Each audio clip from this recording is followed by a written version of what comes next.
Alors, j'opte pour patiente créatrice parce qu'il y a plusieurs dimensions en fait que j'ai pu découvrir et appréhender à travers le programme sur la douleur et en vivant différentes phases dans cette douleur.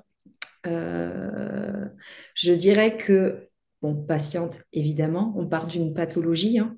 L'essence, ça reste quand même la pathologie au départ qui se révèle avec cette douleur qui prend toute sa dimension et que l'on n'apprivoise pas du tout, que l'on ne connaît pas vraiment. Euh, la créatrice et actrice. Actrice parce que rapidement, on touche du doigt le fait que cette douleur, eh bien, on peut en faire quelque chose. Elle peut devenir créatrice de quelque chose de beaucoup plus grand qui nous dépasse dans notre vie quotidienne, dans notre vie au sens le plus large. Donc, je trouve que créatrice, c'est vraiment ça, ça résume ces trois notions de la pathologie, la, l'action. On peut agir en tant que patient. On est même, je dirais, l'acteur principal, l'actrice principale de cette douleur et de la gestion de cette douleur. Et la créatrice, puisque ça vient chercher en nous des ressources et ça révèle en nous cette capacité à créer, à innover pour vivre cette pathologie. Voilà. Waouh! Alors, mais du coup, ça m'a coupé la voix. Ah, super. Euh, Je vois, oui. ouais, ouais, ouais.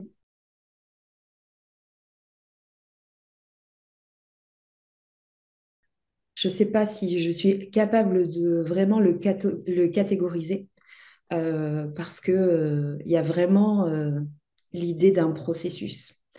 Euh,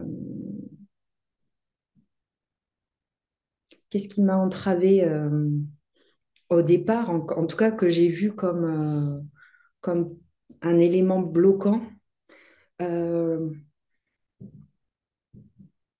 c'est que il n'y avait que la chimie comme option numéro un pour soulager cette douleur. Et cette chimie, très très vite, elle a créé une difficulté, un obstacle, parce que selon l'intensité de la douleur, évidemment, on m'était proposé un protocole tout à fait OK hein, pour masquer cette douleur. Mais je me suis vite rendu compte dans mon parcours que en l'espace de quelques jours, hein,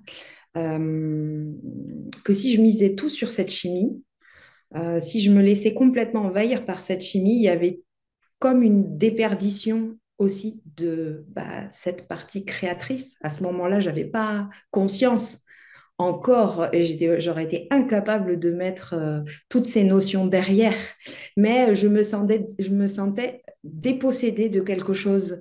Mon besoin premier était assouvi. C'était OK, je n'avais plus mal, mais à quel prix à côté? Et en fait, ça, j'ai trouvé que c'était rapidement bloquant et rapidement, j'ai demandé à ce que cette prise en charge chimique soit modifiée. Et j'ai même refusé à certaines étapes euh, des produits qui auraient clairement pu m'accompagner et me soulager bien plus rapidement. Mais je me suis euh, dit que cette douleur, il fallait que je la connaisse parce qu'elle n'était pas toujours la même, parce qu'elle se manifestait pas toujours de la même manière et que en ayant cette chimie très forte qui me soulageait, j'étais pas capable auprès des professionnels de m'exprimer et de dire ce qui allait et ce qui n'allait pas. Ce qui, en plus, je pense, n'était pas évident après pour poser un diagnostic et pour mon propre suivi. C'est-à-dire, le professionnel en face de moi, il se base aussi sur ce que je lui dis, ce que je lui transmets comme information, et je les vois, dans mon cas, en plus, un peu dépossédés de qu'est-ce qu'il se passe, puisque personne ne sait vraiment, personne ne comprend, il n'y a pas d'éléments tangibles et je sais, je comprends très vite que mon discours et la pertinence de ce que je vais dire va clairement les aider et pouvoir les orienter sur une piste. Et donc, si je masque cette douleur et si moi-même je ne suis pas capable de l'apprivoiser, de la vivre et de me dire, bah voilà, j'ai mal plutôt comme ceci, comme cela, à tel endroit, plutôt à tel endroit, tiens, là ça va mieux, là ça va pas mieux, enfin voilà, ben, on va tourner en rond. Ça va être interminable pour tout le monde et même, je dirais que ça crée une source d'angoisse en fait. Ça crée une source d'angoisse parce qu'on se dit, mais est-ce qu'il va y avoir une sortie à tout ça? Est-ce qu'on va être capable d'aller au bout? Donc, moi, rapidement, c'est vrai que la partie chimie, j'ai trouvé que c'était à la fois allié et en même temps, à certaines étapes, obstacle. Et du coup, ça, c'est un élément que je trouve vraiment important parce qu'il y a eu cette prise en charge chimique, il y a eu la prise en charge psychologique qui a été aussi intéressante. Mais quand je me suis retrouvée un peu avec moi-même et avec cette douleur, passer cette prise en charge particulière du temps de la pathologie, dans la douleur chronique qui est venue s'installer derrière, là, de nouveau, je me suis sentie rapidement bloquée parce que cette douleur, elle était là, elle était toujours un peu bon, c'était toujours un peu cyclique. Il y avait, je voyais bien, je l'avais un peu apprivoisé, quoi. Je savais à quoi ça faisait référence, j'avais compris comment mon corps il fonctionnait, mais rapidement, je me sentais démunie face aux professionnels que j'avais en face de moi et qui, en fait, ne me proposaient plus rien d'autre que, de nouveau, décacher et puis attendre que ça passe, quoi. Donc, il m'a fallu être vraiment dynamique et de me prendre vraiment en charge pour trouver des professionnels qui, dans différentes spécialités, étaient capables peut-être de m'apporter une réponse pour m'aider à me soulager, pour peut-être, pourquoi pas, je l'envisageais quand même, hein, de me débarrasser de cette douleur. Je me disais, c'est pas possible, je peux pas rester avec ces douleurs toute ma vie. Et si je dois rester avec ces douleurs toute ma vie, c'est pas pour avoir cette vie-là, en fait.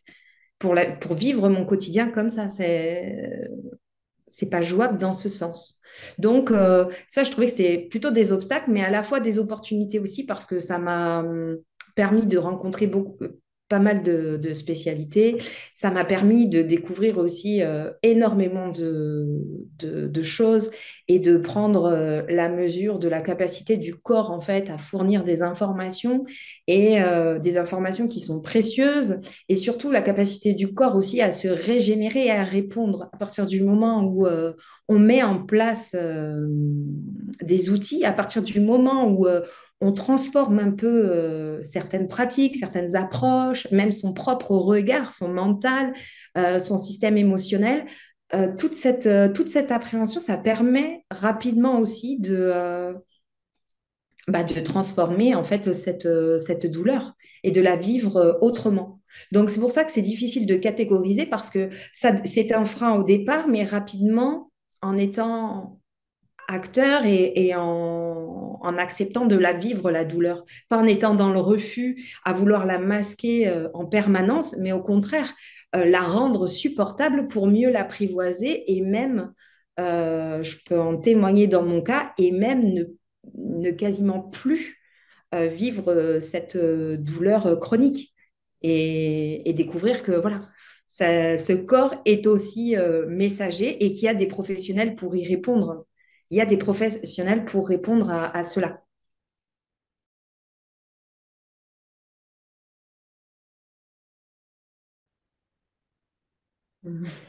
La douleur chronique est-elle inéluctable? Je ne sais pas. Parce que ma vision se résume à mon expérience personnelle, donc je ne sais pas si d'un cas particulier, on peut faire un cas général. Ce qui est sûr, c'est que ce qui m'était annoncé était quand même assez lourd. Et cette douleur avec laquelle j'ai vécu pendant un bon moment euh, était inéluctable. Oui, c'est un fait, c'est comme ça, j'avais mal. Euh,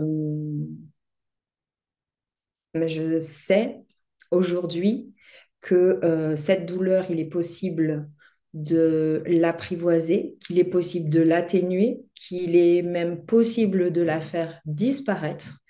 Pour ça, ça nécessite vraiment de développer et de comprendre, d'avoir des codes, des informations pour l'apprivoiser et comprendre cette douleur. Parce que plus on avance dans son chemin, plus on avance dans son parcours médical, euh,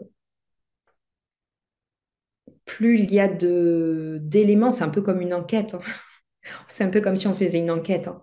La douleur chronique, c'est ça, c'est faire une enquête pour comprendre les tenants et aboutissants, parce que cette douleur, elle se manifeste jamais par hasard, et elle se manifeste, et ça on le découvre rapidement avec le temps, si on y prête un petit peu d'attention, elle se manifeste dans des circonstances très particulières et avec une intensité particulière, et elle prend une forme spécifique aussi.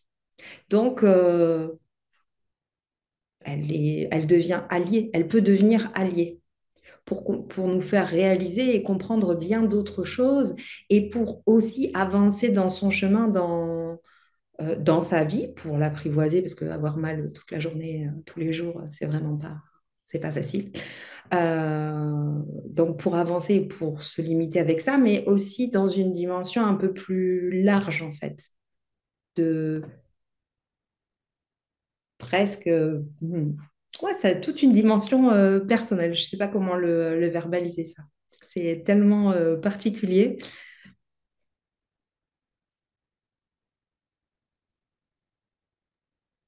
Peut-être, je peux te partager, c'est peut-être comme si la douleur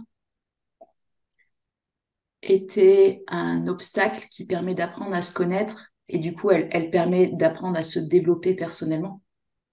Oui, voilà, c'est tout à fait ça. Je dirais qu'au départ, la douleur dans la voiture, c'est le pilote.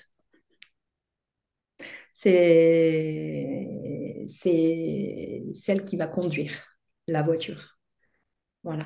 Jusqu'au jour où ben, on comprend que cette douleur n'est pas obligatoirement le, le conducteur, mais qu'on a la possibilité en fait de reprendre la main et de conduire son propre véhicule en ayant potentiellement de temps en temps la douleur comme passager. Mais parfois, elle accepte de descendre, hein.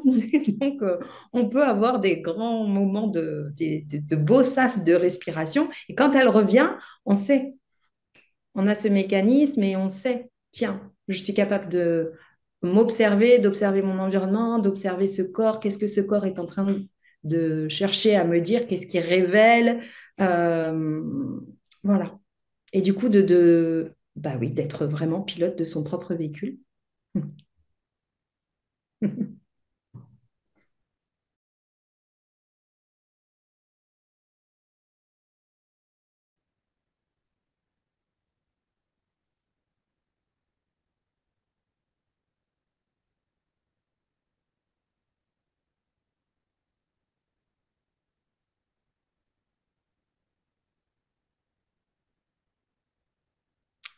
Alors, je